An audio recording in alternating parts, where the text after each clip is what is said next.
Hello, sysfailure here again. Now, as some of you may know, I've been working on an adventure map for the past little while, on and off, and I just want to show you one of the set pieces that I've been working on today. That's a feature you could possibly use in some maps that you build yourself.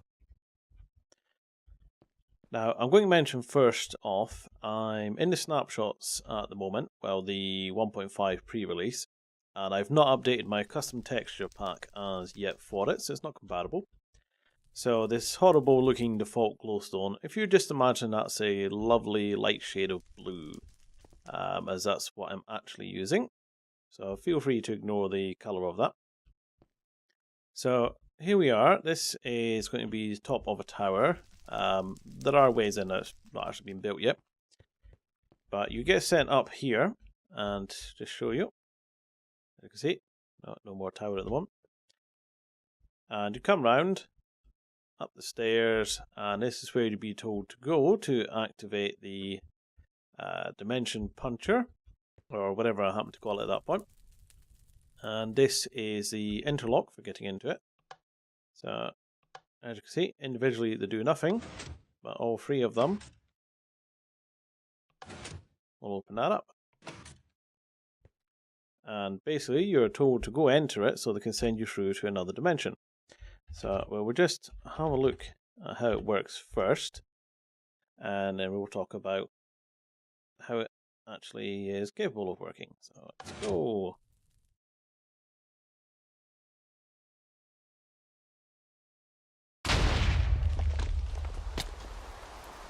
There we go, so that's arrived. Pretty much it's blown the hell out of everything, and it's raining and dark and so on. So, how does it actually work? Well, let's clear some of this stuff up first.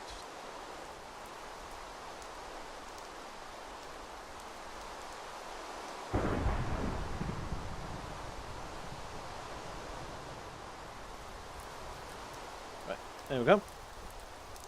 So actually this is just the nearest setup for this demonstration, so actually not that far away from where we were. I'll just explain this part first. The fire ring is fake. That was already there before you got here.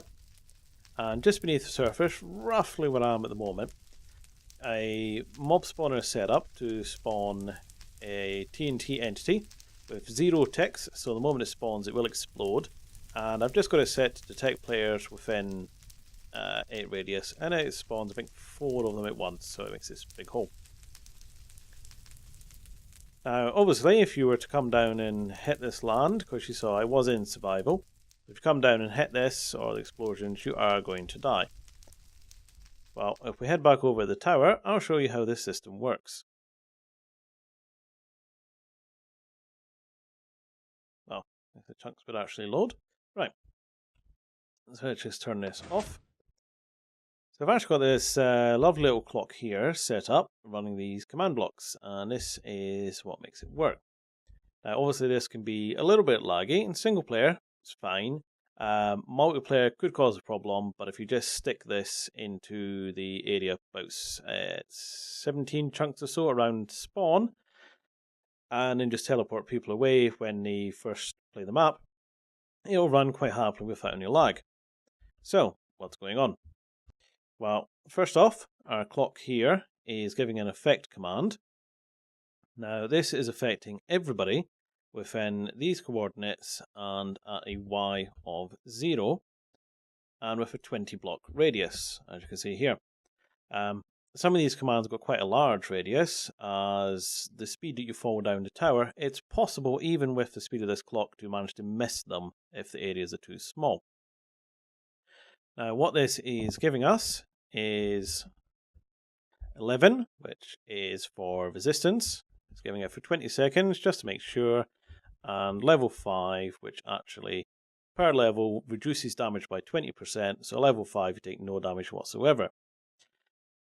Where the TNT sets off just beneath the surface doesn't actually tend to kill you, but the fall will, so you do need that.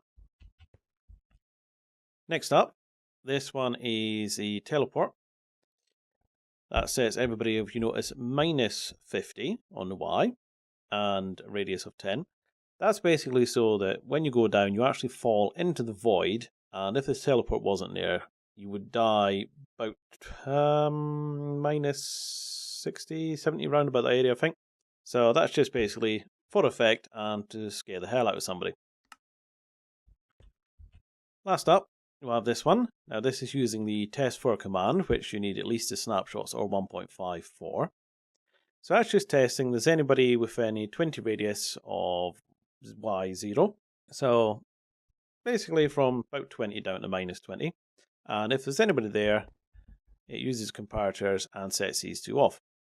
Now this is set higher than these, as the time command takes a moment or two to kick in, so that sets the time to night. But the other command is for weather, and that one takes a good few seconds to kick in. So if you had these at the same time as the other ones, basically you would arrive and then see it get dark and then see the weather kick in, which we don't want. So that sets it to thunder, so rain if it's not a desert biome, no rain if it is. Obviously you can just change a biome if you just want an area with a pitch black sky, and that blocks out the moon and thunder and stuff like that. You can just set it to storm of some sort, I do believe. Wait a second. Yeah, if you set it to rain, then you'll avoid the thunder, and if you have a desert biome, you can just have a black sky, an effect that I used in my 500 subscriber video it was, yep. So then you can block out the moon and the stars anyway. But yeah, so this is what makes it work. And if you just head inside here, here's our little launcher, and just for the extra speed effect, each one of these rings, the gap between that one is one more than that one, which is one more than that one, and so on. And we'll just head down into the void, and you will get to roughly, let's see, round about this area before you're teleported. So that should quite happily scare the hell out of people. So, useful little concept. Feel free to use it in any adventure maps you're building. I really don't mind, obviously. I'm not going to hold it to ransom or anything. And when my adventure map is finally actually ready, then I shall let you know about that as well. It's still going to be a little while yet, as there's still an awful lot to build, and 1.5 is going ahead and broken quite a few things. But that's it. So, thanks for watching, and bye-bye.